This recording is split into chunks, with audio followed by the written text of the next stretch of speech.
The first thing I noticed when the anesthesia wore off was that my feet were freezing. The second thing was my phone screen glowing on the tray table beside me, with a bank notification I had to read 3 times before my brain caught up with what it was saying. Everything still felt like it was happening at a slight delay, like watching a show where the audio doesn't sync with the picture. Account ending 4471. Withdrawal processed, $19,500. I had $19,512 in that account as of Sunday morning. I know because I checked it right before my mother drove me to the emergency room. Some stupid reflex I have where I check my balance during times of stress, like knowing the number will help me feel more in control of anything. The appendix that had been quietly trying to kill me for 3 days did not care about my balance. Neither, it turned out, did anyone else. My name is Petra.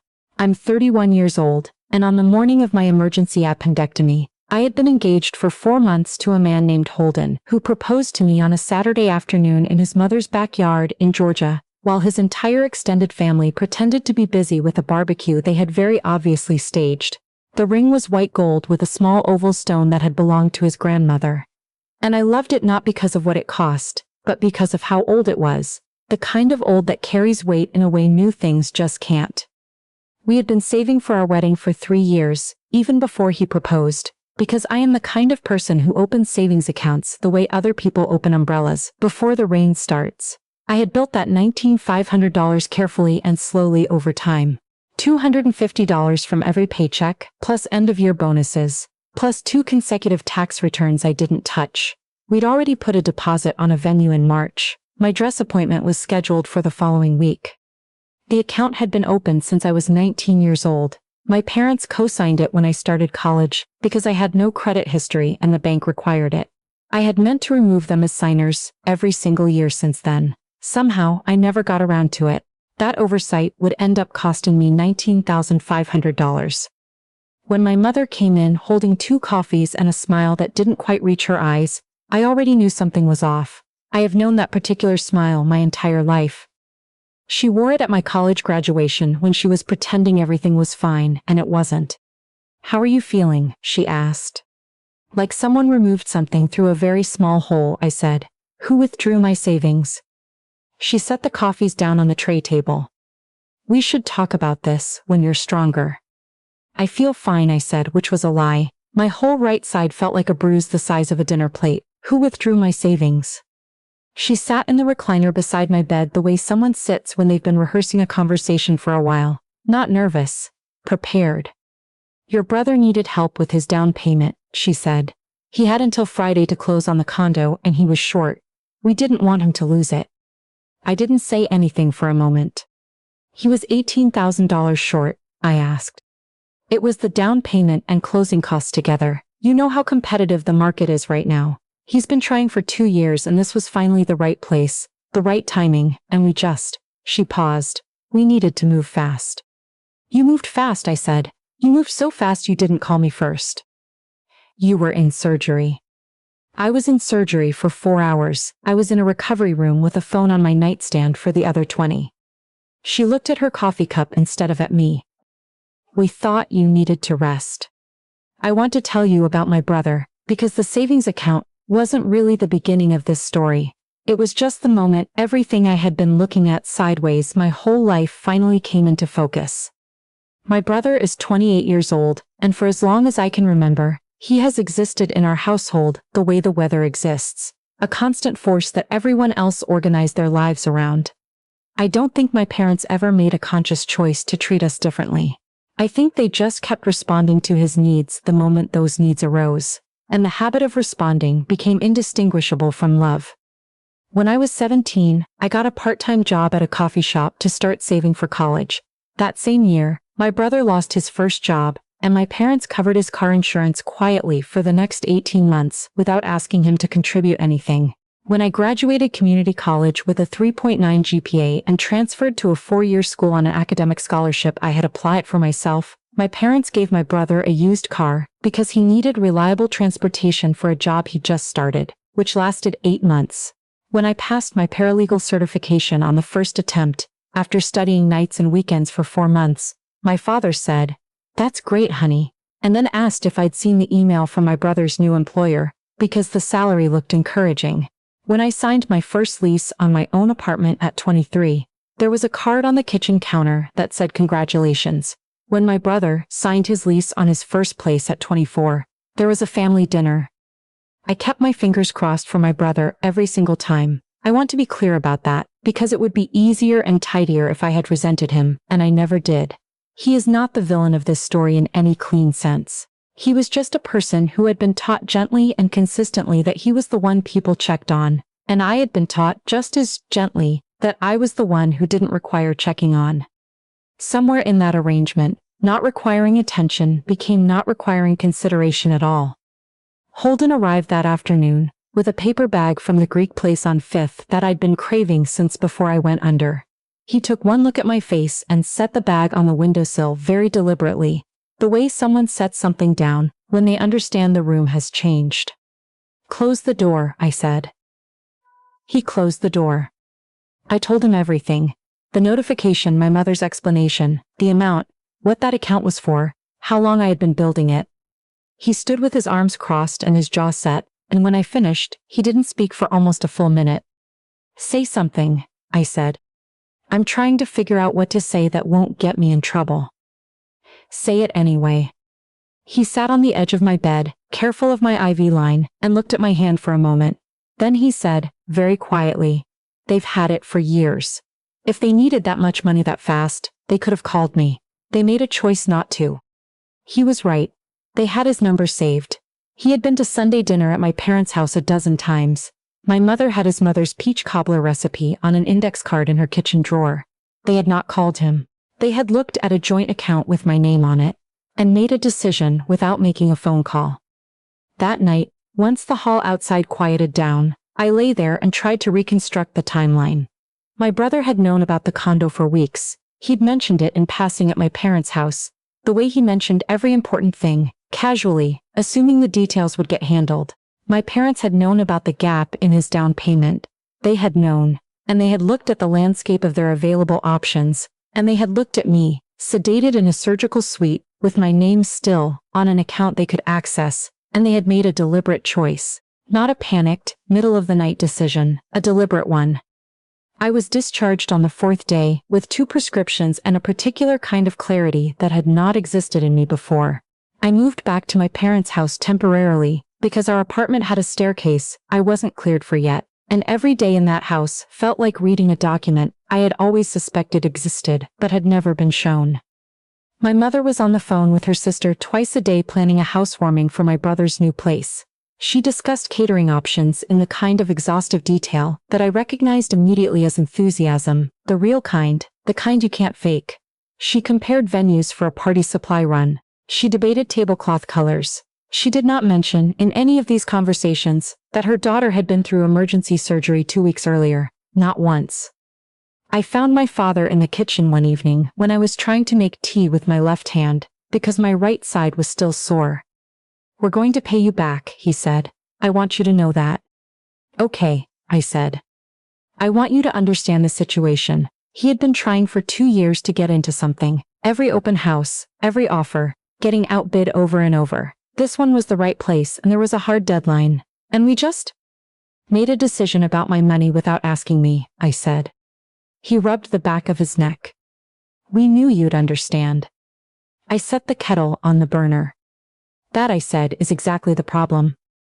There's a woman named Ida I've worked alongside for 6 years at the firm. She started law school at 25, lasted 1 year before deciding she had no interest in being an attorney, and became a paralegal instead, which means she has roughly 90% of a lawyer's working knowledge, and 0 patience for pretense of any kind. She is the person I call when I need to understand what something actually is, legally and structurally, not just emotionally." I called her on a Thursday afternoon from the back porch of my parents' house. We met at a coffee shop, and I laid out the whole situation the way I've learned to present difficult things at work. Factually, without editorializing, letting the sequence speak for itself. She listened without interrupting. Then she stirred her drink and said, "Joint account with cosigners. Legally complicated but not impossibly so. If the account was demonstrably open for a specific purpose, and the funds were withdrawn without the primary holder's knowledge or consent for an unrelated third-party benefit, You have a viable civil argument. Unauthorized conversion is the term. I'm not trying to sue my parents, I said. I know, but they should understand that you could. She helped me put together a formal restitution demand, not a lawsuit filing.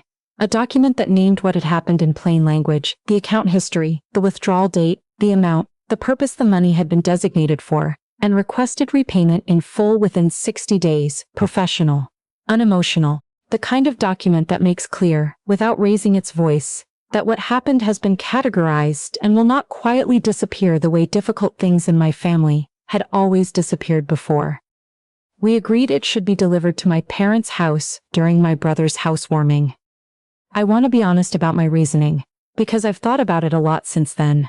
It wasn't cruelty. It wasn't theater. I had spent my entire adult life watching difficult things get absorbed in private, processed in corners, managed between two people who were very good at deciding how much of an uncomfortable truth needed to be shared, and how much could simply be allowed to dissolve. I was done with that particular arrangement. Whatever happened next was going to happen in front of people who mattered. I went to the housewarming. I wore a blue dress and brought my brother a Dutch oven he'd mentioned wanting. Because none of this was ever really about him, and I wasn't going to use his celebration to punish him for being the one my parents had learned to notice first. He hugged me at the door and said the place looked great, which it genuinely did. I recognized the throw pillows my mother had helped him pick. I spotted the floor lamp from the corner of my parents' living room, quietly rehummed. Holden stayed close all evening without hovering. He is good at that, being present without making it about himself, which is one of the things I love most about him. The process server arrived at 8:15. My father answered the door holding a beer, still mid-sentence with an old friend, and reached for the envelope automatically, the way you reach for things at a party, when you assume they're expected. He signed the clipboard before he registered that it wasn't a catering delivery. I was near the kitchen island when the conversation behind me went quiet.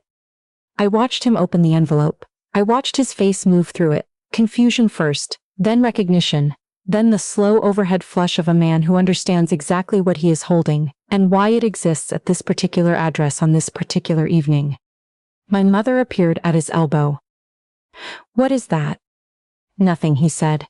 The word he has always used when he means something I don't want to discuss right now. But my Aunt Maureen was standing 3 feet away with a glass of wine, and the particular attentiveness of a woman who has never in her life allowed something interesting to pass without comment. "You've gone completely pale," she said to my father. "What is that?" The room had that quality a party gets when something real surfaces. Guests near the edges going very still, people pretending to look at their phones, while listening with every part of themselves. My father tried to fold the papers. My mother took his arm. Aunt Maureen had already seen enough of the letterhead. "Is that a legal document? Whose name is on that?" I was standing by the kitchen doorway. I didn't move toward them or away from them. Across the room, my mother found my eyes, and her expression did something I hadn't seen before. Not anger, not pure shock, but something closer to recognition. The look of a person realizing that the version of events they had planned on was not going to be the version that happened. They pulled me into the hallway. "This is humiliating," my mother said, keeping her voice just below what the nearest guests could hear. "Whatever you're trying to say, did it have to be tonight?" "You chose the account," I said. "You chose not to call me first." I just responded in the same spirit. "We are a family," my father said. "Families handle things internally. You handled $19,500 internally without telling me it was happening. This is me handling it internally." I looked at both of them. "I have spent my whole life being the one you didn't worry about. I thought it was because you trusted me. What it actually was is that you stopped factoring me in. You made decisions that affected my life without asking, because you had decided I was steady enough to absorb whatever you needed me to absorb. I am telling you tonight that I'm done being the person in this family who absorbs things quietly, so nobody else has to feel the inconvenience of them." My brother appeared at the end of the hallway. He had clearly been standing there long enough to hear most of it, because when I looked at him, his expression was already past surprise, and into something more complicated. "I knew the money came from somewhere," he said. "They told me it was a family loan when I asked. I didn't follow up because I didn't want to know the details." He was quiet for a moment. "I should have followed up." It wasn't a full apology, but it was honest, and honesty in that moment cost him something in front of his own guests, and I recognized the weight of it. The rest of the evening changed shape entirely. Guests made their exits gradually, the way people do when the center of a gathering has shifted. Holden and I left before 9:30. In the car, he drove with one hand on the wheel and one hand on mine, and neither of us spoke for a long time. "You doing okay?" he asked eventually. "Yeah," I said. "I think so." He didn't add anything to that. He just drove, and I watched the lights on the highway and felt, for the first time in weeks, like I was the right size for my own life. My father called 2 days later. He said he was sorry without conditions, which surprised me. He said he knew it was wrong while he was doing it, and that the knowing and doing it anyway was the part he was most ashamed of. He set up a recurring transfer every 2 weeks. The full amount was back within 4 months, every dollar of it. My mother took longer. Her apology arrived in pieces, and some of those pieces came wrapped in small defenses, and I accepted them anyway because I understand that some people genuinely cannot offer a complete apology without it feeling like total surrender. She is working on it. We talk more carefully now, which is not the same as talking less. It is not the relationship I always wished we had, but it is a more honest version of what we actually are, and I have come to think that honesty matters more than ease. My brother and I had lunch in March, just the two of us. He talked about how much he had been given over the years, and how rarely he had thought to ask where any of it came from. He said it the way someone says something they've been sitting with for a while, and have finally decided was worth saying. I don't know yet what that turns into. I hope it turns into something real. But I've stopped spending energy on outcomes I can't control. Holden and I are planning our wedding. The venue is booked. The dress is hanging in our closet in a garment bag I refuse to open more than once a week. The savings account is back to where it was, and then some. His parents made a contribution that was offered cleanly and without strings. And the difference between people who take without asking and people who give without requiring gratitude is something I have thought about more than I probably expected to. I look at my ring in the evening light sometimes and think about what it means that something survived a woman I never met and found its way to my hand. And I think about the difference between the family you are born into and the family you build on purpose. You don't get to choose the first one, but you do get to set the terms of your relationship with them. Once you understand that this is just how we are, is not a reason. It is only an explanation that people offer when they have decided not to change. I am not an afterthought in my own life. That is something I know now in a way I didn't before. Sometimes clarity costs you something on the way to arriving. Sometimes what it costs is an easier version of yourself, softer, more accommodating, less likely to send a process server to a housewarming party. I don't miss that version. I don't think she was ever entirely real.